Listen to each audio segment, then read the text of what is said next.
This is Lauren Klafke interviewing Dr. Courtney Townsend at the 103rd Clinical Congress of the American College of Surgeons in San Diego, California.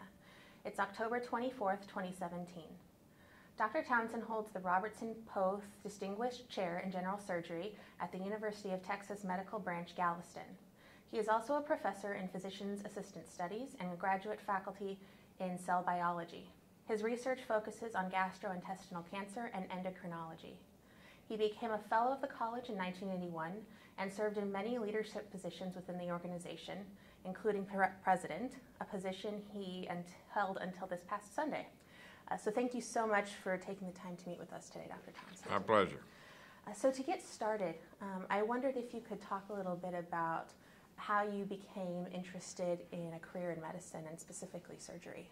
Well, when I was 5 years old, I decided I wasn't going to be a cowboy or a fireman, so I'd be a surgeon. And that's when I decided to be a surgeon. Okay. Did you have a family? My father was a surgeon. Okay. A surgeon? Mm-hmm. Oh, okay, great. Where did you grow up? Paris, Texas. Paris, Texas? Mm-hmm. Okay. And that's a smaller... Small town, about 22,000 people, 100 miles northeast of Dallas. Okay. And then for your undergraduate work, you attended the University of Texas? That's right. And I was interested to see that you have a bachelor's degree in English and history. Right. And so was that just to diversify your skills Yes. going forward? Okay. I knew I was going to do medicine. I would take whatever prerequisites were required to get in medical school, but I was really interested in history and English. Okay. Did any specific areas in history? Not or? really, Okay. just general history. Okay. I guess world history was the most fascinating to me in college. Okay, great. Then you attended the University of Texas in Galveston, the medical branch in Galveston. Correct. What was that experience like entering into medical school? Did you have any mentors there? Well, it was really fun. I enjoyed it a lot.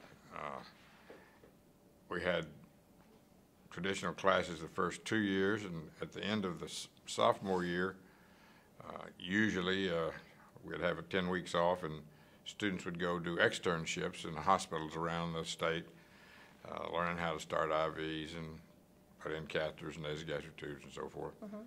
So Dr. Blocker, a surgeon, plastic surgeon, was the first president of UTMB, and I went by to ask him where he thought I ought to go to do this externship, where would be the best place. And he said, "You don't want to do that." He said, "You're going to be doing that the rest of your life." He said, "We're getting ready to have a kidney transplant program here, and a bright young fellow running an immunology lab, and so you ought to go over there and work for him. I'll call over there and tell him you're coming." And so, okay, fine. And so that's how I really got interested in research. It was supporting the development of a kidney transplant program. Jay Fish was the surgeon, and so we worked back and forth with him and his team in studying a new method of immunosuppression, that is depletion of lymphocytes by thoracic duct drainage. In order to have a good model, it needed large animals, so we had cows, calves. And so that's how I got interested in academic surgery. Mm-hmm. And after that, I wanted to do more with the immunology, so at the end of my junior year, I put 2 elective times together and went to the University of Colorado and worked at Dr. Starsl's lab, making anti-lymphocyte globulin, studying immunology of transplantation. Watched him do liver transplants that summer in addition to kidneys. Mm-hmm. And when I came back in the fall, then we started making our own anti-lymphocyte globulin. One of the technicians in the lab had a horse, and so we would harvest the human spleens and prepare them and injected them into her horse. Mm-hmm. And we'd go and bleed the horse from time to time to be sure it had activity, and when it did, we'd take the blood off and filter it out and develop our own immunoglobulin and use it for transplant immunosuppression in transplant patients. This was the beginning of the transplant program at UTMB? Right, 1967. Okay, great. And I had seen in another speech you were giving that you also had a mentor at UTMB when you were an intern named Sally Abston. Sally Abston, right. Yeah. She was a general surgeon. She was the first woman surgical resident at UTMB. And when I was an intern, I was on the burn service, the children's burn service in the brand new Shriners Burns Hospital, and she was running the acute unit. And we were friends and partners ever since. She was an outstanding surgeon in person. She was our daughter's only pediatrician after she got up a little. She wouldn't let anybody else mess with her besides Sally. And so in terms of the program at UTMB, was it specifically trying to train physicians to stay in the state? Did it have a particular focus on that? It didn't have a particular focus on staying in the state. Many of the residents, when I was a resident, came from out of state. Some stayed, some moved on. I was thinking in particular about the needs in rural areas of Texas for physicians, and I didn't know if that was... It was not a primary focus. Okay. The medical school started in 1891, and it was the only medical school in Texas for about 40 years of any note. And at one time, about almost half the doctors practicing in Texas had come from that medical school. But they went everywhere. So you did, you were an adjunct professor of surgery at UCLA? Right. I went to UCLA when I finished my residency to do a surgical oncology fellowship with Don Morton, Mike Holmes, and Fred Albert. I was there for 2 years. And after I finished that, then I had the Berry plan which allowed a deferment from the service, and so I went into the Navy at the National Naval Medical Center in Bethesda for 2 years. Then when I was looking for a faculty position, I interviewed around the country, and it seemed like a good place to start was to go back to Galveston. And although when we left to go to UCLA, we sold our house, never had any idea we'd be back. I didn't plan on it. But it seemed like a good place to start. I figured, 5 or 6 years we'd move along, and we're still there. It was 1978. It's interesting that you hadn't planned on going back to Texas. I kind of thought that would have been part of the story. Not really. Yeah. So when you went to UCLA, did you notice a significant, cultural shift between Texas and California in the way medicine was practiced, the way you approach patients? No, not in terms of the medicine or anything else. It was absolutely straightforward. No difference. It was different. It was large. LA was very large, and it was exciting. We had a great time. Our daughter was 2 when we moved there, and we'd go down to Disneyland, I don't know, about every 3 months or so, just to be sure. My wife Mary enjoyed Disneyland a lot too, so we had a good time. Yeah. And then you had mentioned going to Bethesda as part of the Berry plan. Could you talk a little bit more about that research experience? No, I was on the clinical service there. I was not at the research institute, and there were 6 or 7 of us who were in the Berry plan in the surgical service. There were obviously regular Navy surgeons as well. We had a nice time. Met a lot of new people. Some of the people we still maintain contact with, and it was a good experience. We loved living. We rented a house in Rockville, Maryland.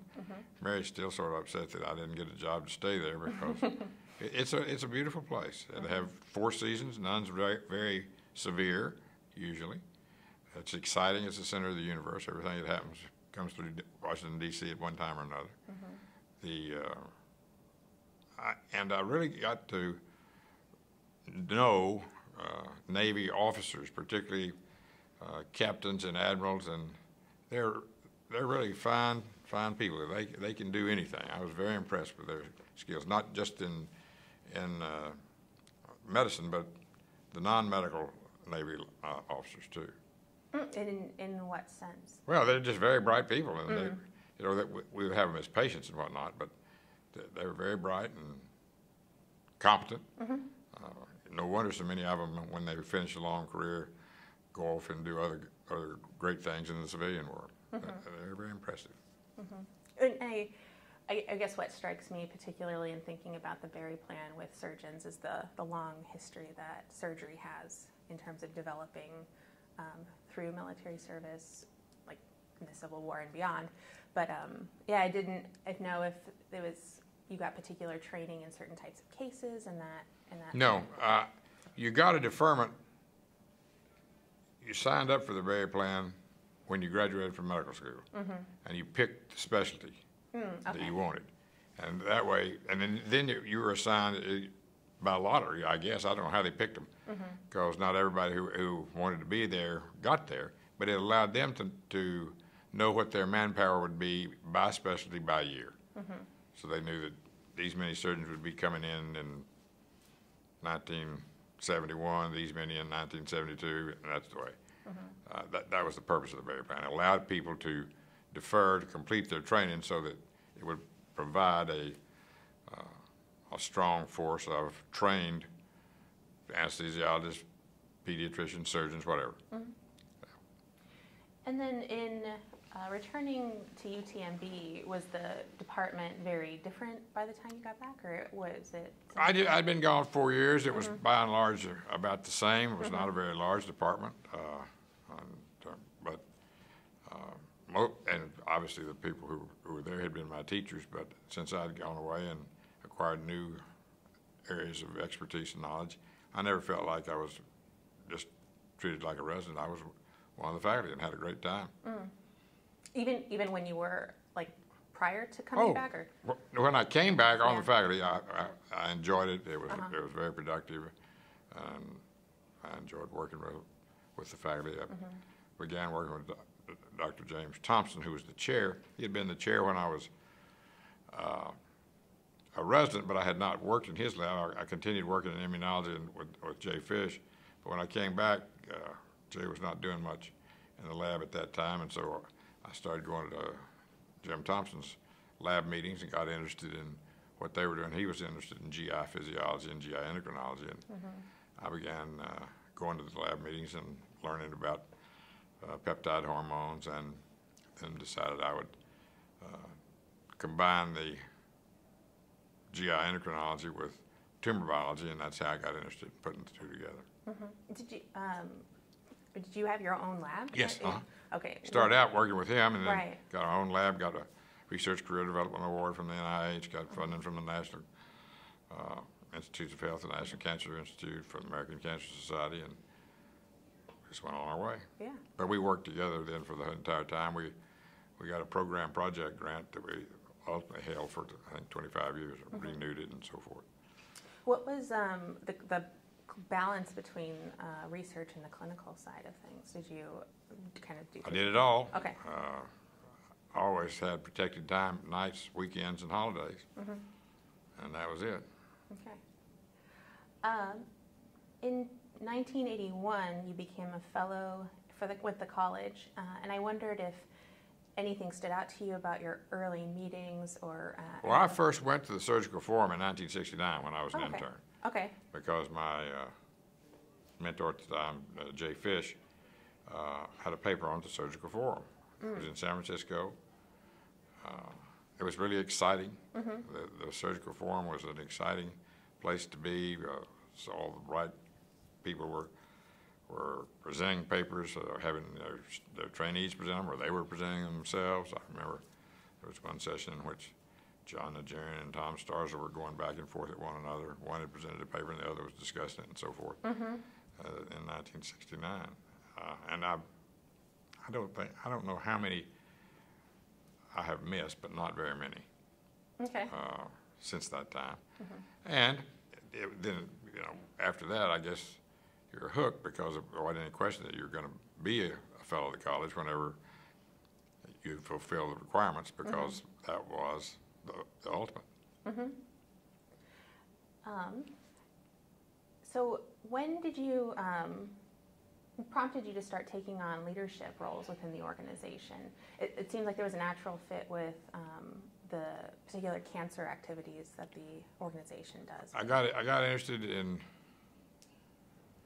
the Commission on Cancer. Glenn Steele was the chairman, I think, at the time. Dave Winchester was working here, and we got together, started the National Cancer Database, and I stayed interested with them for a while. In terms of the other college activities, I was the secretary and subsequently the president of the South Texas chapter of the college. Then I was appointed as a governor from Society of Surgery of the Alimentary Tract and served 2 terms as governor. And later I was secretary of the Southern Surgical Association and was appointed to the governors from the Southern Surgical, and that's when I then became the vice chair and then the chair of the Board of Governors. When you were head of the South Texas chapter, what kinds of issues were you facing with fellows in the area, and how were you representing them to the college? Well, the biggest challenge was to get people to come to meetings, and we had a pretty robust time. The chapter meetings would rotate. We were in San Antonio, Corpus, Houston, had a meeting in Galveston, had a meeting in Temple. Those are the places I remember having gone. And it was exciting. Had good discussions. It lasted a couple of days. And I don't remember the issues of the day, but the executive committee would have good discussions. There were some governors who were part of that from the South Texas chapter. I don't remember who they were. But anyway, it was exciting, and it was a good way to learn about the college. In the South Texas area, there was a medical school in Houston, actually 2, the University of Texas and Baylor College of Medicine. In San Antonio had a medical school, in Galveston. So there were 4 medical schools at that time in the South Texas chapter area. So that you got to know a lot of people, and there were interesting meetings. Yeah, and it's really robust time in Texas and surgery at that time. Yeah. So, I don't know if you recall specifically any issues around this, but I have heard kind of repeated talk about the different needs of practicing surgeons versus academic surgeons, and I didn't know if that was anything that was in dialogue. I think although there was a significant presence of academic surgeons, the majority of the people who came to the chapter meetings were in practice. And I think the issues are the same, reimbursement and malpractice coverage at that time and so forth. But no, I don't think there was any particular controversy, no real town and gown. I think as the chapter does, as the college does now, it fulfilled the requirements of all the fellows, I think, in a fairly straightforward way.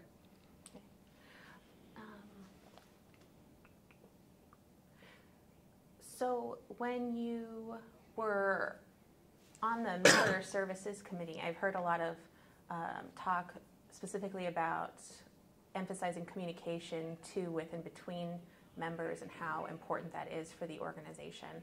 And I didn't know if you had a particular approach to how you facilitated that communication, or if you found any issues in doing that. No, I don't remember any. Okay. I think that for the time they were doing very well. It was before, when I was on the Member Services Committee. It was long before social media and cell phones and internet. So it was mostly paper and newspaper, journals, that kind of thing.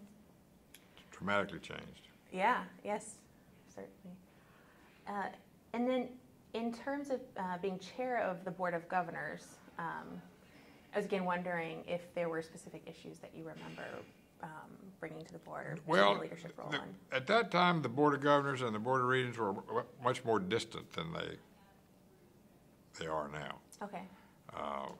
And the governors were sort of restless about that, and didn't know what it was we were actually doing, because we would have our meetings, and then the people from the Board of Regents would come by and make a few little comments and then leave, and we really didn't know what was going on. But subsequently, I think with Lena Napolitano and Val Roosh and Mike Zinner, they really did revolutionize the way that the Board of Governors and the leadership of the college, the leadership of the regents changed, and everybody realized that the governors are the eyes and ears of the college. They're also the voice of the college, both ways. They communicate to the regents, and they communicate from the college to their constituents. So it made no sense to have them so rigidly separated as it had been in the past. It's a much easier flow of information, input, so on and so forth today than it was then. How did that change? Was it having more meetings, having more subcommittees? And no, reorganizing the way the governors were set up. I think they now talk about 5 pillars. There are areas of interest that they have, and the chair of the board and the secretary of the board and the vice chair of the board attend all the regents and officers meetings. There's a lot more communication between the governors and the regents in a more meaningful working relationship. Although it could be sort of a bicameral legislature, but it's not so rigidly separated as it had been in the past. All the issues are discussed with both groups.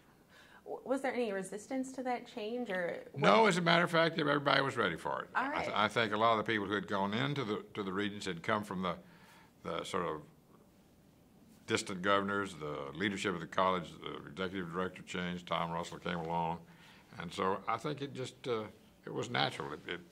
It made sense. And as the college got bigger, you had to have more communication like that. So yeah, like a cultural change. Correct. Because of the way the college was changing. Correct. Okay.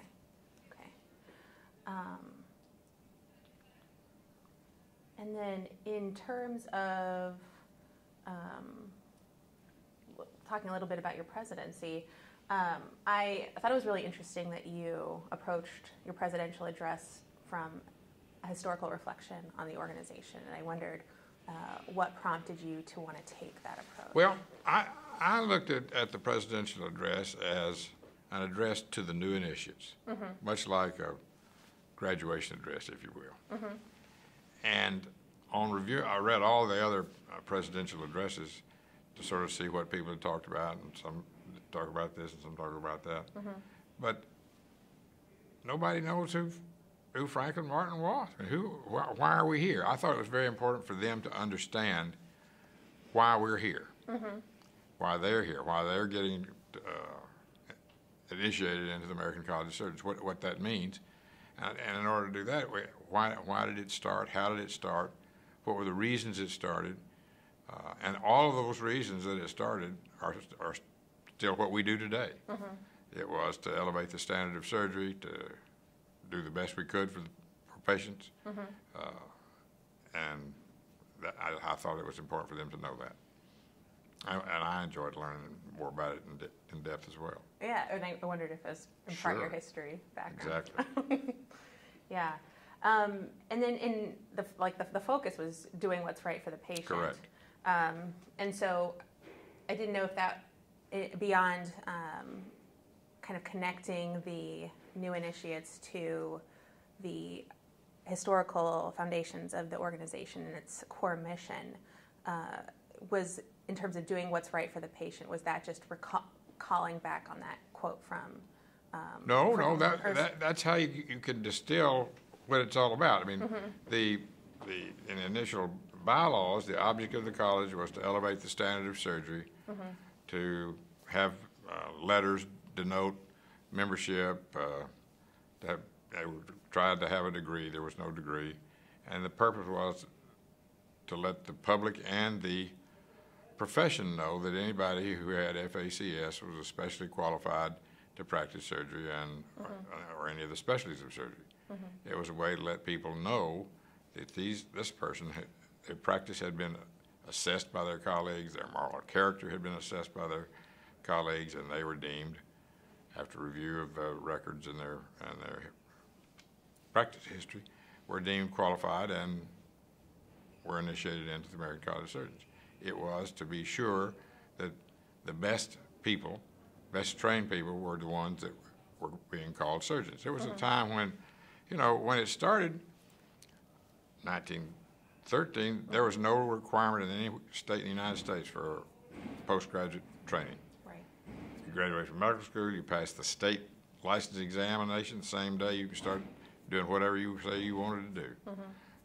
And surgeons realized that wasn't right, that they needed better training, they needed more formalized training, and they needed a place to practice their art. And that was in the hospitals. They made rules for fellowship, and it included a candidate had to have their practice assessed by submitting case histories of 50 patients on whom they had operated, entire case histories, and then 50 additional abstracts of cases in which they'd either served as a first assistant or as the primary surgeon. In addition to having interviews and being deemed morally acceptable, they had to pledge not to split fees with people in order to induce referrals. And so applicants began flowing into the college, and then the first 2 years, over 80% could not be admitted because they didn't have the records. Hospital records were non-existent or were very incomplete. So the college set about, nobody told them to, they didn't ask anybody, they just said, we have to have hospitals that we know are better for our patients. And so they set up the minimum standard for hospitals. And the minimum standard were very straightforward. The purpose of standards was to allow people to meet them, not to keep them from it. And they had to have an organized medical staff of graduates from approved medical schools. They had to have monthly staff meetings where results would be reviewed. They had to have complete records of the patient. There's no way to find out your results if you don't have the records. They had to have diagnostic and therapeutic facilities available. And it started.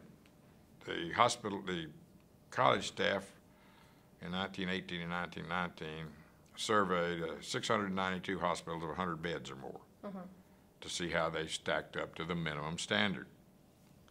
They were going to report the results at the 1919 Clinical Congress. The Regents got a preview, and it was found that only 89 of the 692 hospitals, some of their own,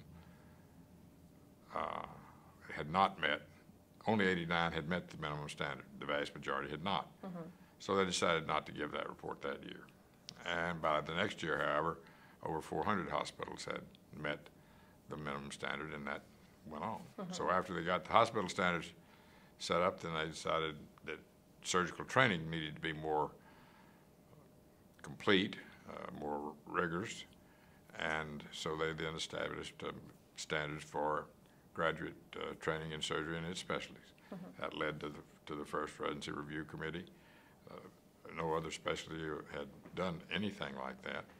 And so we've continued to do those kinds of things. All the committees of the college, the first two committees were the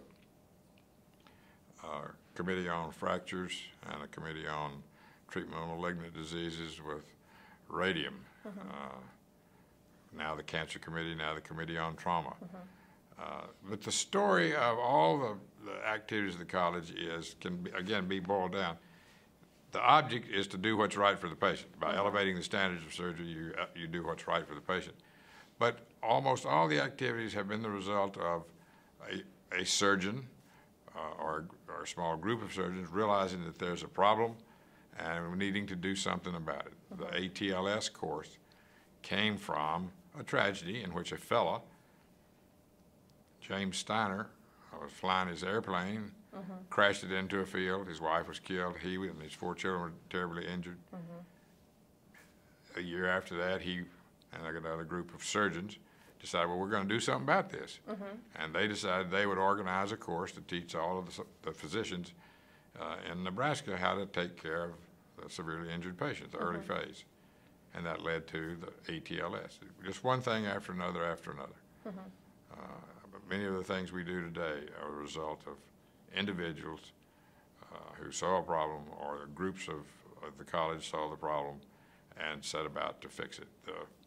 All the education programs that are done now, particularly accredited education institutes, in order to have a standardized curriculum for skills acquisition, verification, retraining. All of our programs are in order to be sure that everybody knows that if you come to an American College of Surgeons approved cancer program, trauma program, breast program, bariatric program, pediatric program, if it's got FACS approval on it, you're going to get the standard, the highest standards, and therefore we'll be able to do what's right for the patient. In going with this idea of seeing a problem and fixing it, a lot of my questions for you in terms of leadership had been about communication, and I wonder if you have any specific times when you remember taking that approach where you saw a problem on the local level, within your university, the hospital, or within the college more generally, and tried to fix it, or work that you did. Nothing really particularly comes to mind. Okay.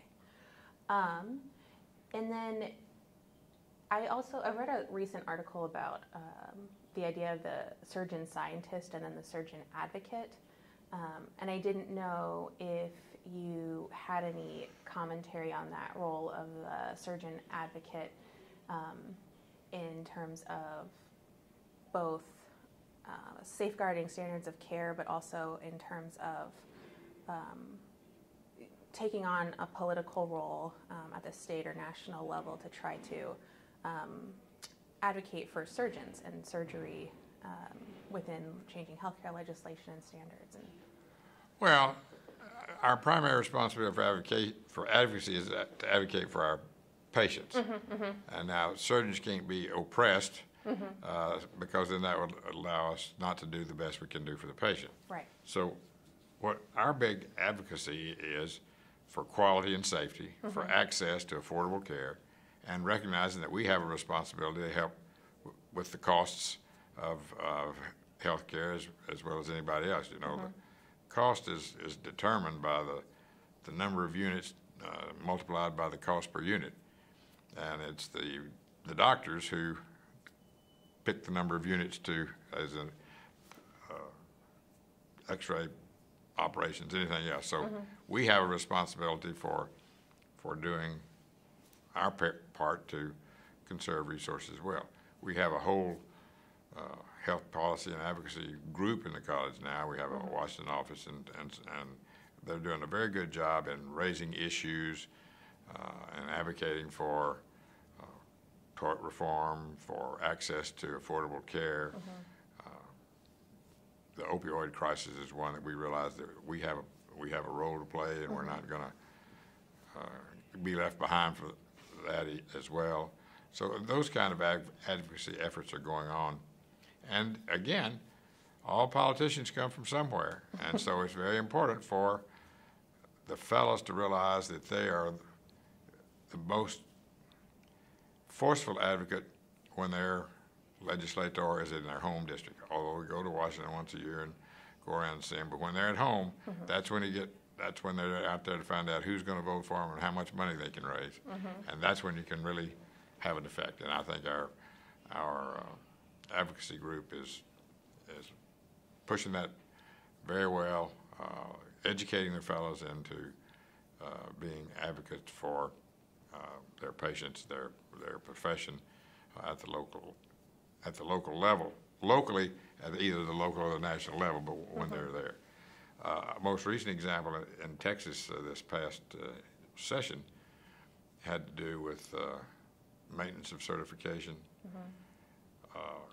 Maintenance of certification, the concept was, again, that from a surgeon, Dave Norwald, who had been on the American Board of Surgery, who was a regent of the college, and who at the time was on the ACGME, Accreditation Council for Graduate Medical Education, and thought it was very important that not only an initial certification when you get your boards, but you ought to renew it from time to time, that it was important to let everybody know that you had kept up.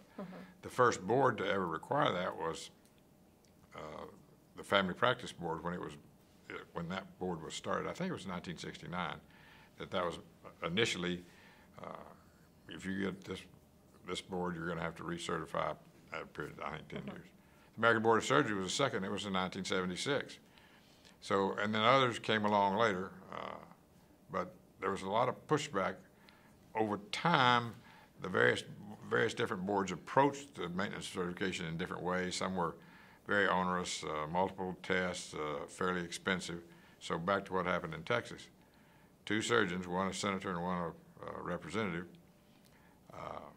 led a movement to prevent hospitals from keeping people from their medical staff if they fail to participate in maintenance certification. Because all the boards said that if you don't maintain your certification, then you won't be board certified. That would be the outcome. So people the vast majority of people got fed up with multiple tests over and over again. How does a test prove that you are any good at anything? It's just more money for the people who are making the rules, on and on and on. And it was really some violent action. It started in the AMA, but then in Texas, again, led by two surgeons who were very well respected members of the legislature, to keep hospitals from preventing people who had not maintained certification from practicing, to not allow insurance companies to differentiate between who they would pay and who they wouldn't pay, on and on. They wanted to just get rid of it. Well, we realized that's silly, because in order to maintain high standards, you have to maintain your currency in terms of knowledge. Things change. When you graduate from medical school, you learn things, and 30 years later, you'll be doing things you never even thought about in medical school. Nobody had ever heard of laparoscopic cholecystectomy until 1988. Then everybody had been taking gallbladders out for a long time, so then they had to learn how to do that to keep up. So a group, 4 or 5 fellows of the college, got together at the Advocacy Summit in D.C. and said, from Texas, and said, we got to do something about this. So they went back down to Austin and testified against it and worked with the legislature and got a bill passed that didn't do away with maintenance of certification, but that allows more freedom. That is, there's certain, ultimately, hospital staffs can decide whether they want to require board certification. So if it's board certification, then you're going to have maintenance certification, but they allow the hospital staff to decide that. It's not able to be, maintenance certification is not a reason to prevent licensure or relicensure. Okay, that's okay too. Insurance companies can't differentiate. And certain characteristics of hospitals, like if this hospital is going to have a level 1 trauma center, you have to have board certified people. So in the legislation, if there's a requirement for certain programs or whatever, then it's okay to do that. So it didn't do away with it, but it took away some of the onerous parts of it and some of the threats. More importantly, once this law, and in other states, there are other states that are passing similar laws or taking on the topic, the boards began to listen. And yes, they had gotten a little out of hand. And yes, they had gotten a little more, they weren't listening to their diplomats. They were saying, we're the board, we know what's good for you. Well, we ain't going to do it. So hell with you.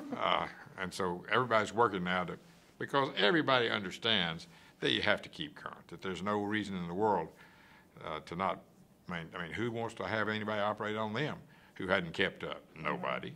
So the threat was, though, that if they were able to pass this, do away with maintenance of certification, and then what do you have? What do you do with the designated boards? Because then you and I could get together and say we're the board of XYZ left-handed surgeons, and okay, fine. And then you would take the certificate from them to the hospital and say, yeah, I'm board certified. I mean, that's the illogical conclusion to which this could come. And so it was a real threat. But fellows from the college, recognizing the problem, went home and took it on, and we think did a good job. I know they did a good job, and we think that's the way in other states. You know, the practice of medicine is regulated in each state by its state. Right. And so what we did in Texas will only apply to Texas, but at least the approach, I think, is something good. It's just another example.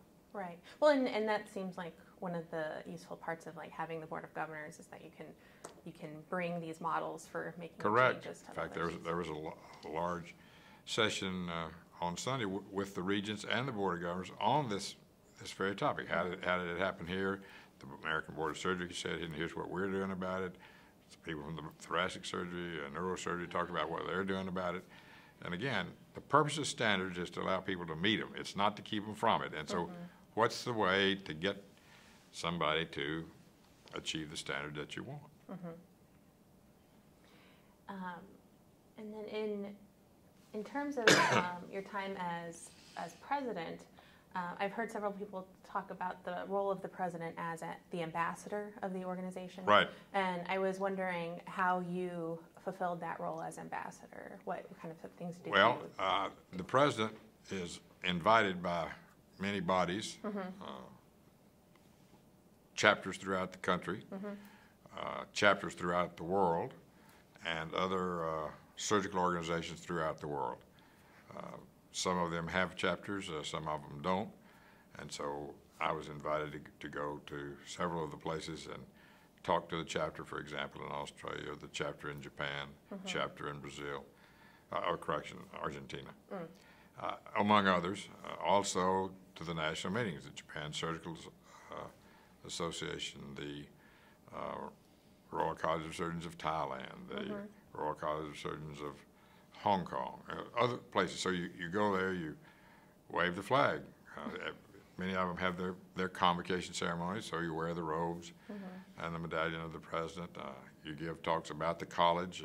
They sometimes ask for clinical talks as well, but mostly you're talking about the college. Again, why are you a fellow of the American College of Surgeons when you live in Bangkok? Well, here's what we do, and here's how we help you, and so forth. And so that's the ambassadorship role. You go to state chapters and do the same thing. Again, not only are you out there waving the flag, but you've got eyes and ears and a voice as well, much like the governor. So you listen to what they say, you bring it back, talk to the rest of the people in the leadership roles at the college about problems or what's working, what they really like, and what they want more of. What, in terms of doing the international work, do specific things stand out to you about different regions in terms of what they're seeking from the American College of Surgeons? No, I think they all want the same thing. They love the ATLS course. That helps them do better for their patients. They love the educational materials, the quality programs that we have. They just approved a chapter for Qatar. I went to the initial chapter meeting of the chapter in Jordan and the initial chapter meeting of the chapter in Kuwait. Oh, wow. And there was a talk by a fellow who was in the United Arab Emirates, UAE, about how they had used NISQIP to improve care in the UAE and so forth. So they really liked the quality programs and applying them in Japan.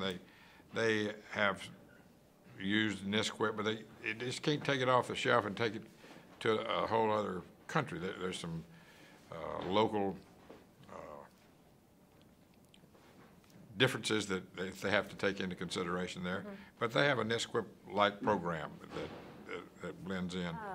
So in talking about bringing the ideas of the American College of Surgeons to other countries, I also wonder if there are ideas from those countries that you've brought back to maybe think about using within the college to address any specific problems. Not really. Okay. Nothing I can think of, no. Okay. And then in terms of meeting different chapters across the country and the states. Is that allowing for the same exchange of ideas? Yes, ma'am. Okay. It really is, and many of them have a trauma day. I was in Arkansas and in Georgia, and they had a whole trauma day, and the ATLS featured very strongly in that. Stop the Bleed program featured very strongly in that. Another thing that Linworth Jacobs, who's the current regent, in the 1990s saw that surgeons had less and less experience with operative trauma. And so he devised a course called ADAM, Advanced Trauma Operative Management. He and other people, but he was the spearhead. And the regents accepted that. It is one of our courses under the umbrella of quality courses in trauma. Well, in Japan, they have, I think, 4 or 6 centers now that give the ATOM ADAM course. And for licensure in Japan, they have certain point systems in areas, and they have 10 points in trauma, for example. Well, they get 4 points if they've graduated from an ADAM course. So the college course has been taken again in another country and is recognized in that country as a quality program and one that they're willing to stand by. So I think those are some of the great advances that the college makes. It does real things.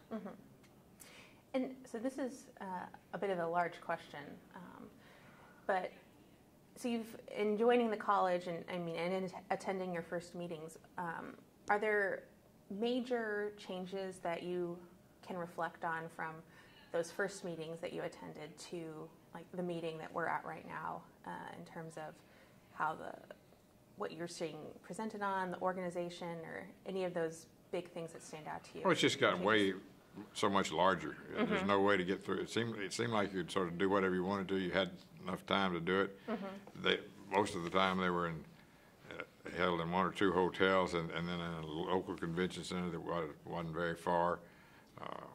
And you could get back and forth and sort of make everything. I think that we just added more and more things. But I don't think that's bad. I think that's good. I was just talking to a fellow from Hong Kong last night saying how wonderful it was to come and meet people from all over the world to talk about things that they were interested, the group were interested in, and get different perspectives from all over the world by people doing the same kinds of things. This is the only place that goes on, is the American College of Surgeons Clinical Congress.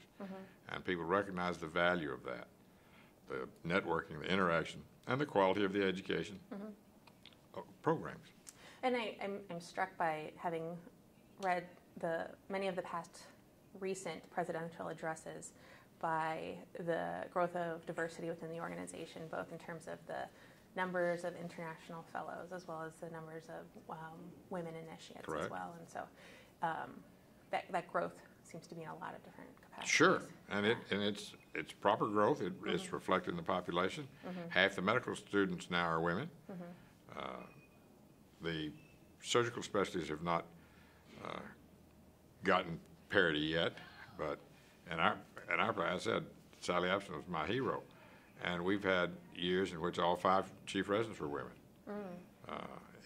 It's just important that everybody get an opportunity to do what's right for the patient.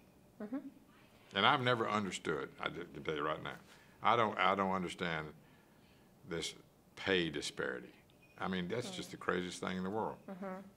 There's no basis for it. I don't know why people think they can get away with it. Obviously they have. Or why people put up with it either. But the college has taken steps recently to look at the pay disparity. Oh, absolutely. Yeah, we have a position against it. We also have a position in favor of parental leave. You know, I mean, get real. It's stupid not to do those things. Well, and the parental leave issue is interesting as well, because you think about talking about having more of that, I guess, emphasis on quality of life and trying to welcome women into the college, how that affects the way the universities and hospitals are approaching family leave for both mothers and fathers. Yeah. And that's a major change in Sure it culture is. Sure it from is. when you And- started, I'm sure. And it's proper. So if, this is kind of one of the wrap-up questions, Okay. but what advice would you give to medical students interested in specializing in surgery and surgical residence? If that's what you want to do it. Okay. I'd do it all over again in a minute. Yeah? Well, no question about it. Is there anything that we haven't covered in our conversation here that you wanted to talk about? Not that I can think of. Okay. I've enjoyed it very much. Okay. Well, All right. wonderful. Thank you so much for taking the time.